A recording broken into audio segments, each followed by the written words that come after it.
अहले सुन्नत व जमात की वो अजीम शख्सियत जिन्हें दुनिया हुजूर अजीज़ मिल्लत के नाम से जानती और पहचानती है, और कौन नहीं जानता हुजूर हाफिज़ मिल्लत अलैहि रहमत व रिज़वा को। उनका लगाया हुआ पौधा आज आप देखते हैं कि उधर से निकलने वाले गुलाब के फूल पूरी दुनिया में खुशबू को बिखेरते हुए नज़र आते हैं। अल जामिअतुल अशरफिया मुबारकपुर के फर्जंद यहाँ पर काफ़ी तादाद के अंदर मौजूद हैं। उसी अल जामिअतुल अशरफिया के बानी हुजूर हाफिज़ मिल्लत अलैहि रहमा के लख्ते जिगर हुजूर अज़ीज़ मिल्लत हमारी निगाहों के सामने हैं। वो अपने कलेमात खैर से, माँ आज मैंने तुझे देखा कि चूल्हा जलाने के लिए बड़ी लकड़ियों को तूने पहले आग में नहीं डाला, पहले तूने छोटी छोटी लकड़ियों को डाला। अगर क़यामत में अल्लाह जहन्नम की आग को जलाने के लिए अगर मुझ जैसे छोटे बच्चे को पहले डालेगा तो क्या होगा। इस तसव्वुर ने मुझे बेचैन कर दिया है। ये छोटे से बच्चे थे, ये नन्हे से बच्चे थे। अभी कल ही मैंने अपनी गुफ्तगू में एक बात बताई। हज़रत बायज़ीद बुस्तामी रहमतुल्लाह ताला अलैह वालिद बचपन में इंतकाल कर गए, 6 साल की उम्र है। माँ को किसी ने बताया कि फला मदरसे में मौलाना बहुत अच्छे हैं, बुजुर्ग सिफत हैं, अपने बच्चे को वहाँ दाखिला दिला दो, तुम्हारा बच्चा कुछ बन जाएगा।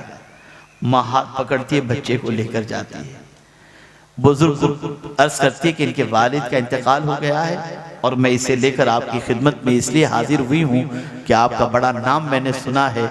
मैं बस ये चाहती हूँ कि मेरा बच्चा वली बन जाए। क्या तमन्ना थी माँ की। आज की माएँ अपने बच्चों को डांसर बनाना चाहती हैं। वो माँ कितनी अज़मत वाली जो अपने बच्चे को वली बनाना चाहती है। माँ ने ये कहा और कहा मेरे बेटे को घर मत भेजिएगा हुजूर, घर आएगा तो इसका घर में दिल लग जाएगा, तालीम का नुकसान होगा, इसे हुजूर आपके पास रखिए। बच्चा रहने लगा। बायज़ीद बुस्तामी 6 साल की उम्र में पढ़ने के लिए गए, रुक गए। वक्त गुजरता गया, माँ की याद तड़पाने लगी। नन्हे से बच्चे की उम्र होती, नन्हे से बच्चे को माँ की याद नहीं आएगी तो किसकी याद आएगी। रात के सन्नाटे में रो रो कर अपनी रात गुजारने वाला ये बच्चा 6 महीने का अरसा गुजर जाता है। परेशान होता है कि 6 महीने हो गए मैंने अपनी माँ का चेहरा नहीं देखा। रोते हुए अपने उस्ताद के पास बायज़ीद पहुँचते हैं और अर्ज करते हैं, हुजूर मुझे एक दिन की सिर्फ इजाज़त दीजिए, मैं जाऊंगा, एक रात माँ के साथ गुजार कर मैं वापस आ जाऊंगा, मुझे एक दिन की इजाज़त दीजिए। आंखों में आंसू देकर उस्ताद का दिल मोम हो गया। इरशाद फरमाया, जाओ बेटे मैं इजाज़त देता हूँ लेकिन एक दिन से ज़्यादा मत रुकना। बच्चे ने कहा ठीक है। बायज़ीद घर पर गए, दरवाजे पे दस्तक दी, माँ माँ करके आवाज़ दे रहे हैं, अंदर से कोई जवाब नहीं आ रहा है। पहली बार आवाज़ दी, अंदर से कोई जवाब नहीं आया। दूसरी बार आवाज़ दी, कोई जवाब नहीं आया। तीसरी बार जरा बुलंद आवाज़ से कहा, माँ। अंदर से आवाज़ आई, कौन? बायज़ीद ने कहा कि तुम्हारा बेटा बायज़ीद। इतना सुनना था कि माँ ने अंदर से कहा, मेरा बायज़ीद अभी नहीं आ सकता, मेरा बायज़ीद उस वक्त आएगा जब वो वली बन चुका होगा। जब माँ ने ये कहा और दरवाजा नहीं खोला, बायज़ीद रोते हुए वापस मदरसे चले गए। 16 साल तक अपनी माँ के पास नहीं आए और उन्होंने मदरसे में इल्म हासिल किया। 16 साल के बाद एक रात हजरत बायज़ीद बुस्तामी के उस्ताद गिरामी को अल्लाह अकबर रसूल रहमत सल्लल्लाहु अलैहि वसल्लम ख्वाब में तशरीफ लाए। इरशाद फरमाया, सुनो तुम्हारे पास ये नौजवान जो पढ़ रहा है ना बायज़ीद, मुबारकबाद उसे पेश करो, हमने उसे विलायत कुबरा का ताज अता कर दिया है। अल्लाह अकबर। उस्ताद ने बच्चे को बुलाया, सीने से लगाया और फरमाया, तुम मुकम्मल हो चुके, अब तुम जा सकते हो। पलट कर घर पे गए। 16 साल के बाद माँ के पास जा रहे हैं, दरवाजे पे दस्तक दी। पहली ही बार दरवाजे पे दस्तक देते ही माँ ने अंदर से पूछा, कौन? कहा तेरा बायज़ीद। दरवाजा खोला, बेटे को देखा, मूछें निकल आई थी, जवां साल खड़ा था। माँ ने सीने से लगाया और कहा, बेटे मुझे खुशी है कि तुमने अपनी मंजिल पा ली और जिस मकाम पर मैं तुझे देखना चाहती थी उस मकाम पर तुम पहुंच गए। उसके बाद माँ ने दुआ के लिए हाथ उठाए और कहा, मेरे परवरदिगार मेरी तूने एक तमन्ना तो पूरी फरमा दी कि मेरे बेटे को तूने विलायत कुबरा के मकाम पर फाइज फरमा दिया। बस अब मेरी कोई और तमन्ना नहीं, बस एक ही तमन्ना है, तेरी बारगाह में ईमान के साथ आ जाऊं। ये कहते ही रूह परवास कर जाती है और उनकी माँ इस दुनिया से कुछ कर जाती।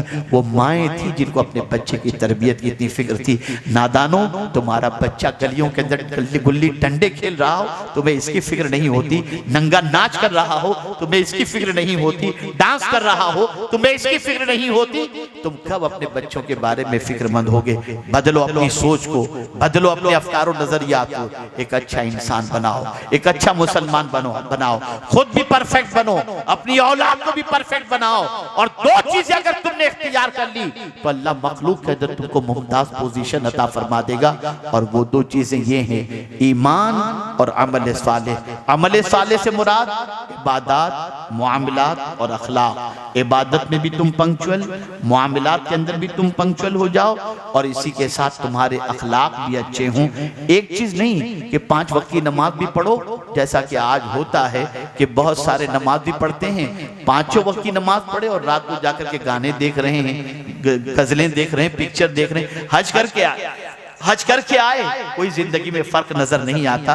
तो ऐसा नहीं, एक जमाना भी था ना, आपको याद होगा या मेरी उम्र के जो लोग होंगे उन्हें याद होगा कि अगर किसी मोहल्ले का कोई शख्स हज करके आ जाता और मोहल्ले में कभी झगड़ा होता था ना, तो लोग कहते थे हाजी साहब जो कह देना वो फाइनल, जो हाजी साहब कहते हैं। और आज हज के नाम पे पैसे लूटे जा रहे हैं, टूर वाला गायब हो रहा है। जरा देखो क्या हो रहा है, कहां चले गए हैं। हम जब बिगड़ गए तो हमारे हालात बिगड़ गए, हम जब सही थे तो हमारे हालात भी सही थे। हमें संवरने की जरूरत है, हमें सीधे रास्ते का मुसाफिर बनने की जरूरत है, हमें गुनाहों से रिश्ता तोड़ने की जरूरत है। आज इतनी बड़ी तादाद में आप आए हो, अगर नबी से सच्ची मोहब्बत है तो आज एक वादा करके उठो, एक इरादा करके उठो, इंशाअल्लाह एक वक्त की नमाज कभी कज़ा नहीं करोगे। एक वक्त की नमाज भी कभी कज़ा मत करो। मुझे यहाँ एक बात याद आती है, मैं आपको बताऊं, अल्लाह अकबर। मेरे एक दोस्त हैं, उन्होंने मुझसे एक मर्तबा कहा कि हजरत, बचपने से मेरे माँ बाप ने मुझे नमाज का आदी बनाया है, लेकिन मैंने आज से कुछ दिनों पहले जो फज्र की नमाज पढ़ी ना, उस नमाज जैसी लज्जत मुझे जिंदगी में कभी नहीं मिली। तवज्जो चाहो, उस नमाज जैसी लज्जत मुझे कभी नहीं मिली। मैंने कहा यार ऐसी क्या खुसूसियत है, मुझे भी बताओ।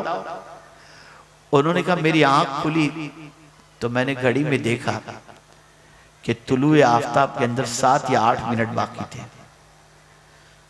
मैंने सोचा यार मैं अभी उठूंगा, इस्तिंजा करूंगा, वुजू करूंगा, इतने में तो वक्त चला जाएगा। चलो यार सो जाता हूँ, नींद कहाँ खराब करता हूँ। अब नमाज यूं भी कज़ा होने वाली है तो नींद अच्छी तरीके से हो जाए। लेकिन एक ख्याल ने मुझे बिस्तर से उठने पर मजबूर किया, और वो ख्याल ये था, अचानक मुझे हुजूर की हदीस याद आ गई कि मेरे आका फरमाते हैं नमाज में मेरी आंखों की ठंडक है। बस मेरे दिल ने कहा अगर मैं उठ के नमाज पढ़ लूंगा ना तो हुजूर की आंखों को ठंडक पहुंचेगी। मैं जल्दी से उठा, जल्दी मैंने वुजू किया और 2 फर्ज ही मैंने अदा कर ली ताकि मेरी नमाज कज़ा न होने पाए। यकीन जाने उस नमाज की लज्जत में आज तक नहीं भूल सका जिस नमाज के बारे में मेरे जहन में ये तसव्वुर आया कि नमाज हुजूर की आंखों की ठंडक है। आप मुझे बताओ, नमाज कज़ा करते हो, हुजूर की आंखों को ठंडक नहीं पहुंचा रहे हो। अगर तुम हुजूर की आंखों को ठंडक पहुंचाओगे ना तो हुजूर तुम्हारी पूरी जिंदगी को सुकून से भर दिया करेंगे।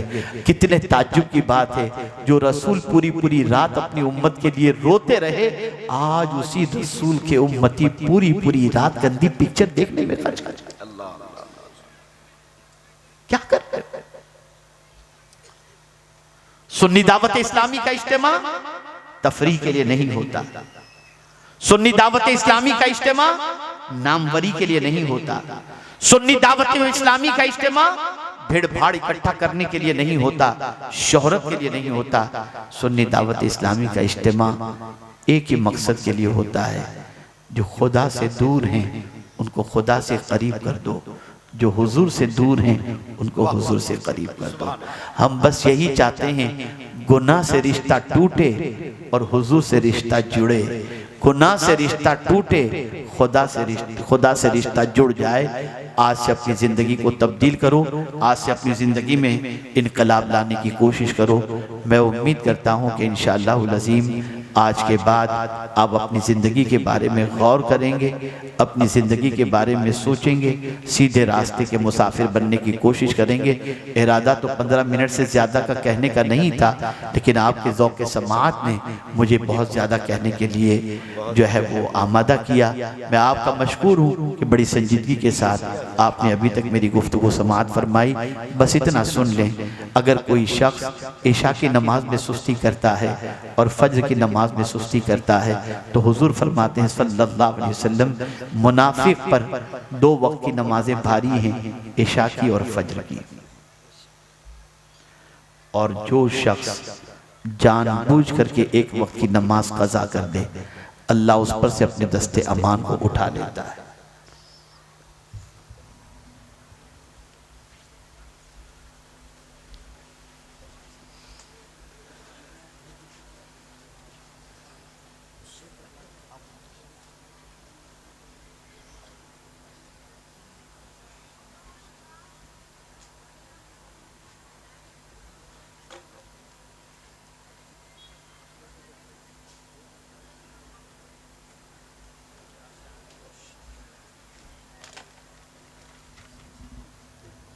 तशरीफ रखिए, तशरीफ रखिए, बैठ जाए। तो ए रसूल आज़म सल्लल्लाहु अलैहि वसल्लम के दीवानों, अपनी ज़िंदगी को बदलने की कोशिश करें, अपने आप को बदलने की कोशिश करें। अल्हम्दुलिल्लाह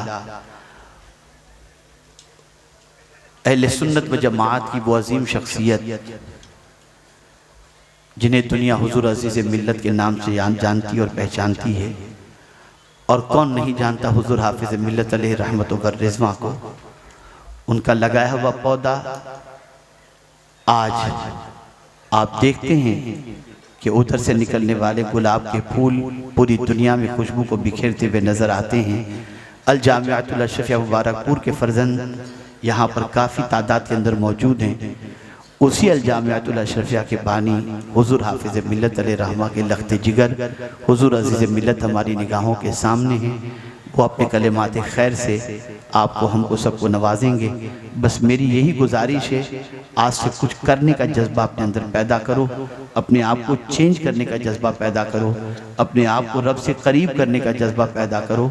और आखिरी बात यह है, किसी का दिल न दुखाओ। जो जुमला अर्ज करता हूँ इसे याद रखिएगा, किसी का बोलिए बोलिए ऐसा जवाब नहीं चाहिए। मैं चाहता हूं कि सबको याद रहे जो मैं कहने जा रहा हूं, किसी का दिल न दुखाओ। अब क्यों न दुखाओ? मौला अली करमल्लाहु ताला वजहुल करीम इरशाद फरमाते हैं, किसी का दिल न दुखाओ इसलिए कि डरो कि कहीं रात की तन्हाई में वो तुम्हारी शिकायत तुम्हारे खुदा से न कर दे। जिसका दिल तुम दुखाते हो, जिस पर जुल्म ज्यादती करते हो, अगर उसने तुम्हारी शिकायत खुदा से कर दी तो उसके अजाब से दुनिया की कोई ताकत नहीं बचा सकती। तो किसी का दिल न दुखाओ, किसी को अजियत न पहुंचाओ, अल्लाह अज़्ज़ा व जल्ल की इताअत करो, अल्लाह के रसूल सल्लल्लाहु अलैहि वसल्लम की इताअत करो और ईमान और अमल सालेह का दामन मजबूती से थामे रखो। इंशाअल्लाहुल अज़ीम अच्छी ज़िंदगी भी अल्लाह अता फरमाएगा और अच्छी मौत भी अल्लाह अज़्ज़ा व जल्ल अता फरमाएगा। अल्लाह ताला मुझे आपको सबको कहने सुनने से ज़्यादा अमल की तौफीक नसीब फरमाए। व मा अलैना इल्लल बलागुल मुबीन। अस्सलामु अलैकुम व रहमतुल्लाहि व बरकातुहू।